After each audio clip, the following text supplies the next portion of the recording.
still remember the moment I got the email. That jolt in my chest when I saw the offer from one of the top firms in Rivermount. It felt like every late night, every rejection, every underpaid internship had finally led to something real. I was 24, ambitious, eager, burning with dreams.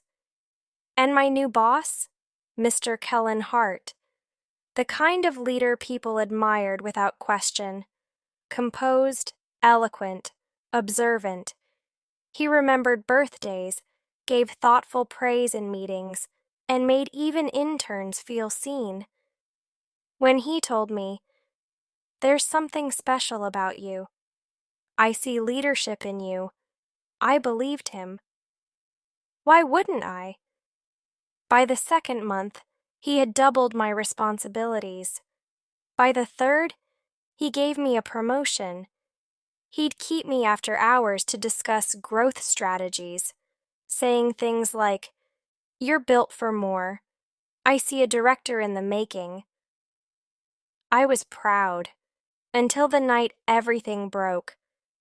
It was a Thursday. The office in Brookfield Tower was eerily still, quieter than usual for a late shift. I was in my cubicle, headphones in, working on a presentation. That's when his message popped up. "Stay a bit longer. Need to run a few ideas by you." I replied yes. Of course. I was still new, still trying to earn it. At 9:42 p.m., I heard the glass door click open. The building was supposed to be empty, but it was him, Mr. Hart, smiling, 2 coffees in hand.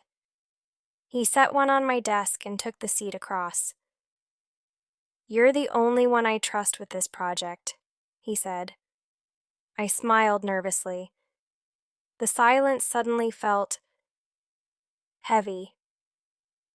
Then he stood up, walked behind my desk. I tensed. I told myself not to overthink. Maybe he just needed to stretch. Maybe he was tired. But then, he shut the blinds, clicked the lock on the glass door. That's when I knew. I stood, instinctively trying to create distance. But he reached out, fast. His grip firm, his expression cold. "Mr. Hart, what are you—" Before I could finish, his hand was on the back of my neck, pulling me toward him. His other hand gripped my jaw, forcing my face up. Then he kissed me. Not softly, not kindly.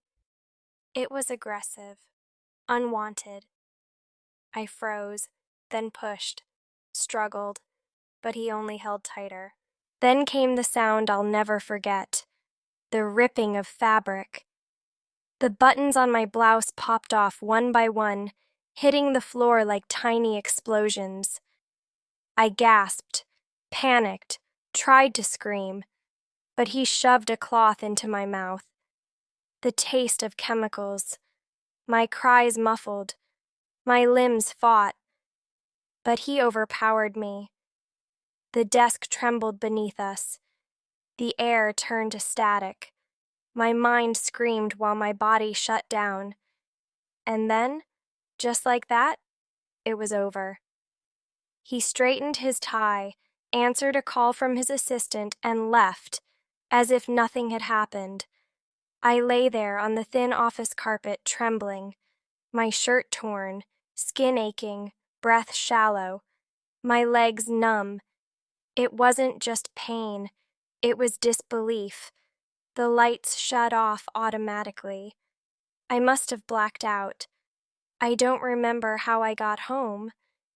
I just remember the harsh lights the next morning, the tapping of keyboards, the clink of coffee mugs, and then nothing. I fainted mid-email. When I came to, I was in a hospital bed. The room smelled like antiseptic and quiet, and next to me was Liam, my colleague. his eyes full of concern. "You've been running a fever," he said softly. "You collapsed." He stayed while the nurse adjusted my IV, brought me water, and for the first time since that night, I cried. Not loudly, not wildly, just quiet, helpless tears. He didn't question it. He didn't ask. He just sat there. Later that evening, I whispered, "Something happened at work." He listened. No interruptions, no judgment, just silence. That gave me the strength to speak. Not the dramatic kind you see in movies, the quiet kind, the real kind. I told him everything: the blinds, the cloth, the torn fabric, the locked door, the pain. His jaw tightened, his hands clenched. I never went back to that office. I filed a report, not just to HR, but through a lawyer. I had medical records, surveillance logs, and Liam. He gave a statement, a detailed one.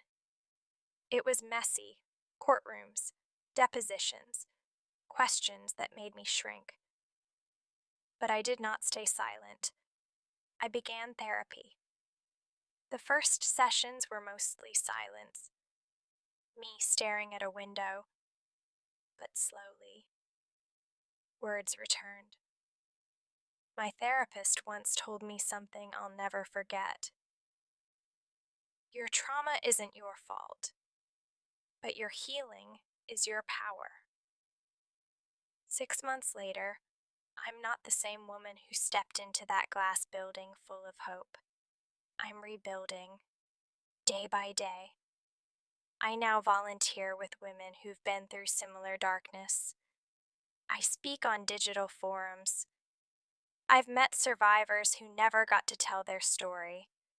And every time I remember that night, I don't just see the violence.